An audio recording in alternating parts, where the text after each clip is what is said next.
July. Parliament resumes its sittings after the 3-week recess. As you are aware, the President declined to assent to the Finance Bill 2024 and sent back with a memorandum indicating that he had rejected all the clauses of the bill. So that memorandum and rejection will also be part of the business of the House. Remember that under our standing orders, when the President sends a memorandum of that nature, any member who wants to overturn that memorandum or any provision therein must garner 2/3 of the members of the House. That's about 233 or thereabouts of members. So we will be placing the memorandum before the House. This also addresses the issue that I've seen in the media, that the bill was going to be operational within 14 days of the rejection of the memorandum. That is not true, and we have no provision in law or under the Constitution for that. The bill is in limbo, is in purgatory, so to speak, awaiting the next vote on it in the House. Following that rejection also, government, in furtherance of the austerity measures now being undertaken and the stress in the budget processes, has brought a supplementary budget, supplementary one, which I forwarded to the Parliamentary Budget and Appropriations Committee. It has been conducting hearings with the sectors of government, and those sectoral hearings should be done by today or tomorrow. So a report on the supplementary budget will also be on the floor. The President also referred back the Division of Revenue Bill, which shares out our resources between the two levels of government. Given the shrinking purse that the government has, the President has indicated that then both levels of government must take some haircut on their revenue allocation. That will be on our order paper. We also have the county allocation of revenue bill, a bill that, as you know, originates from the Senate always, but ends up in the National Assembly. The President referred it back to the Senate, also advising that the counties must take a haircut on their allocations. And the Senate, I believe, after dealing with it, will refer it to the National Assembly as is required by the Constitution. We'll also be vetting the nominee for the Director General of Health, Dr. Amoth, whose nomination came to the House just before we dealt with the finance bill. The committee that vetted must now be ready with a report. It will come to the House, debated. If approved, then Dr. Amoth will be appointed the Director General of Health. We also have the health laws that we passed, which you know, Digital Health Act, Primary Health Care Act, and the Social Health Insurance Act, where the High Court had an opinion that certain provisions of the Act needed to be brought back to Parliament for reconsideration and alignment to constitutional provisions. So those bills will also be most likely presented on the floor by the majority leader who leads government business. We also have bills that are awaiting second reading in the House. We have the Culture Bill. The report will be tabled. We have the Kenya Roads Amendment Bill, Bill number 18 of 2024. The report is going to be tabled. We have also party or private sponsored bill. That's only one, the Ethics and Anti-Corruption Commission Amendment Bill. We also have bills that have come from the Senate that we need to deal with. The Mang Bin's bill, the Parliamentary Powers and Privileges Amendment Bill from the Senate, and the Equalization Fund Administration Bill, Senate Bill number 14 of 2023, that we will be dealing with. Equally important, I'm sure I've been seeing a lot in the media, is the Conflict of Interest Bill, a bill that originated in the National Assembly, went to the Senate, it was heavily amended. You've been hearing the EACC raising concerns. Those amendments from the Senate are now in the National Assembly and will be dealt with in this session. We have amendments to the sugar bill from the Senate, which will also be dealt with, and amendments from the Senate of the Food and Feed Safety Control Coordination Bill of 2023 and the Statutory Instruments Amendment Bill number 2 of 2023. These are all bills that originated from the National Assembly, went to the Senate. Senate, in their wisdom, preferred some amendments, and they will be sent back to the National Assembly. As you know, if the National Assembly concurs with the Senate amendments, the bill moves on for assent because it will have been passed. If the National Assembly doesn't agree with the Senate amendments, then we'll end up with a mediation between the two houses, and ordinarily those mediations come up with the acceptable solutions to the bills. You also, I'm sure, are aware, I've been seeing in the media, allegations that there is any restriction on the media coming to Parliament. Nothing is far from the truth, and the testimony to that is your being here before me, that you have come to Parliament to do your work as you always do. The only issue is that following the extensive damage that Parliament suffered, we have, as management of Parliament, allocated media that covers Parliament, space across the road at the Red Cross building, but we will be able to facilitate live coverage, as we have always done, access to any materials from Parliament to the media, and we will be able to ensure that the safety, security of Parliament, parliamentarians, our visitors, including the media, are guaranteed at all times without any inconvenience, because we have a duty as a House of Parliament to ensure that whatever we do is open to the scrutiny of Kenyans in wherever parts of the world they are, through media circulation, media coverage. Thank you. Any question? You have many? Yeah? Oh yes, I've forgotten to inform you that we also have the process of reconstituting the IEBC. You know, the President ascended to the IEBC bill recently. It was a public event at KICC, whereafter the time started to tick.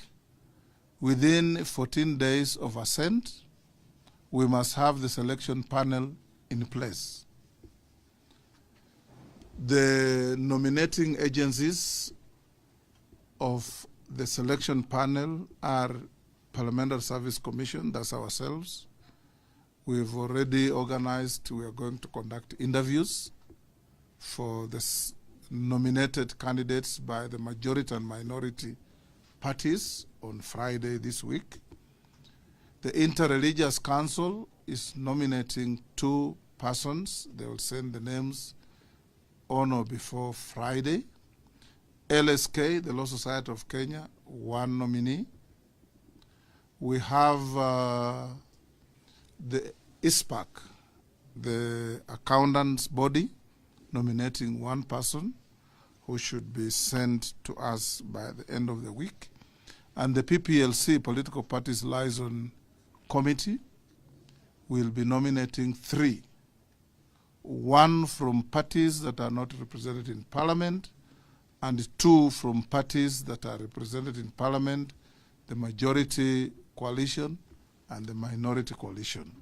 So we hope that by the close of the week, we should have the selection panel list ready to be sent to the President to appoint a chairman out of them, and the rest be gazetted not later than Tuesday next week to start their work.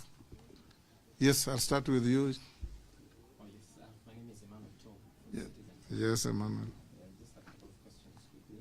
How much was the damage caused by the invasion that we saw in terms of money? Number 2, you said the media is free to cover this place, but our colleagues Seth Olali and Stephen Leto were told their access was suspended. What's the fate of that? 1, the damage caused as assessed by our insurer was about 94 million Kenya shillings. That's the damage we suffered. We had insurance cover, so the insurance is taking steps. Work has started in restoring the damaged buildings and the damaged furniture, TVs, and other equipment within the precincts of Parliament. On the question of your colleagues, this issue came up when I had a meeting, not as myself, but the Parliamentary Service Commission met with the Media Council of Kenya, the Editors Guild, and the Parliamentary Journalists, what do you call it, the one of Haemba Association. We had a meeting and this issue also came up, and we informed the team that we met that no media house has suffered any and will not suffer any sanctions from Parliament.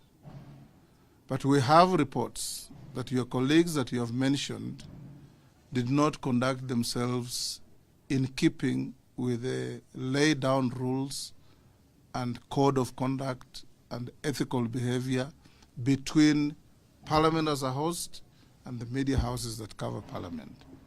The matter is before the Parliamentary Service Commission and the management boards of senior management in the houses for investigations. While the investigations are going on, it is only fair that we don't prejudice these investigations by asking the 2 gentlemen to keep away from the precincts of Parliament. That is not asking Royal Media Services to keep away, and that's the reason why you are here without any problem. Actually, I'm told Leto is not affected. It's only Seth Olale who is affected by this investigation, and it's going on. It is not just investigations by parliamentary bodies, but other agencies of government have been brought in because there was a total uproar from members that their security was heavily compromised by the conduct of this particular individual. I don't know him. I have no issues with him, but we have issues with what has been raised that was the conduct of the officer. What is the fate of the 6 cabinet nominees who were brought back? Can they still go through the vetting process? Yes, they were dismissed. And yes, they will be vetted. No, not vetting. Yes. Still occupy public office. Yes. Yes, they can. The only, if you read the law properly and the Constitution, the persons who cannot occupy public offices are those who have been removed from office on account of violation of Chapter 6 provisions of the Constitution. These cabinet secretaries were simply dismissed. There was no allegation of any wrongdoing against them. They just went with everybody. So they can be given an opportunity to come back. And the history of this country will tell you there are many, many people who are removed from office and went back to office. Okay, and maybe you can also clarify when this exercise of vetting is set to begin. The clock will start ticking when I receive communication from the executive. So far, I have not received any communication from the executive. If we receive the information from the executive today or tomorrow, we'll publish the names to the public as is required under the law. The public will be given an opportunity to send in memorandum, any objections or any accolades, whatever, and we will then thereafter set a date for the vetting. So once we receive communication from the executive, the rollout will be in public. You will see it in the papers that we have now the following people for vetting. Anybody who has any issues, tell us. And the vetting will be on this date. Yeah, Speaker. Last two questions.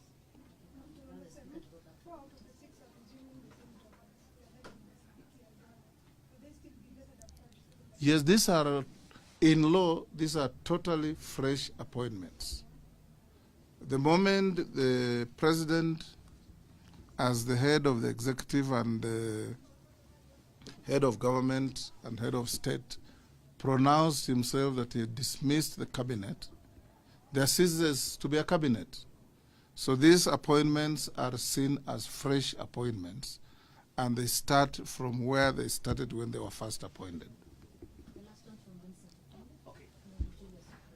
Speaker, my name is Vincent Kapande. I know you, Vincent. Yeah, I just need clarification. Yes. You say that the media personnel will be housed across the Red Cross. Yes. So, do you have any time frame when we'll be coming back to our media center? As a matter of fact, the next media center is not going to be this prefab out here. We have a budget, and we have discussed with your leaders whom we met. We have rolled out a state-of-the-art media center. We have identified a suitable location within this parliamentary compound, and we are soon going to tender. And we have been advised that the construction, once the tender process is done, will not take more than 3-4 months. And you will enjoy working here because it's going to be a design of a building with your own contribution on how you can have your equipment, how you can engage among yourselves, how you can conduct interviews. We can have, you know, normally in Parliament, you can have interviews or press statements by a group of members.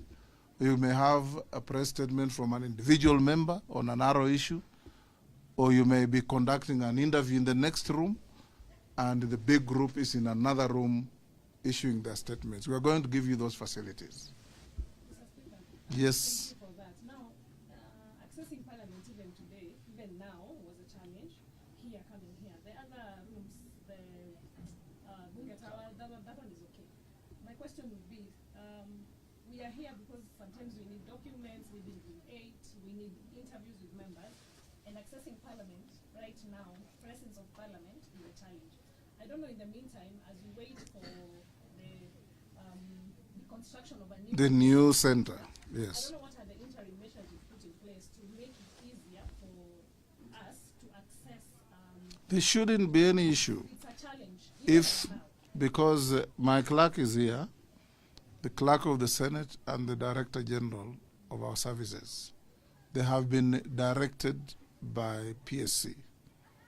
And we talked to your president of the Parliamentary Journalists Association, the Editors Guild, and Media Council, that for the security of Parliament, they are going to give you fresh accreditation badges.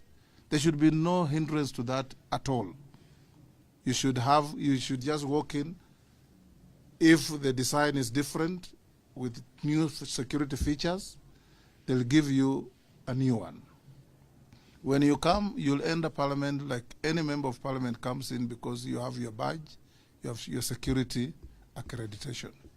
So if there was any inconvenience, this is the first time you are coming in to talk to us since the unfortunate events of 3 weeks ago. From now going to the future, you want to come to the table office to get a document, nothing will stop you. You want to come to pick a document in my office as a speaker, nothing will stop you. You want to see the clerk, nothing will stop you. Thank you. I think there are various issues that are addressed, especially nurses. But I just have one question, especially not on the welfare or the issues that are touching on what they are based, but concerning the presidential memorandum that you said you received. The one on finance bill. Yes, yeah, of the finance bill, not specifically financial but the issues of revenue.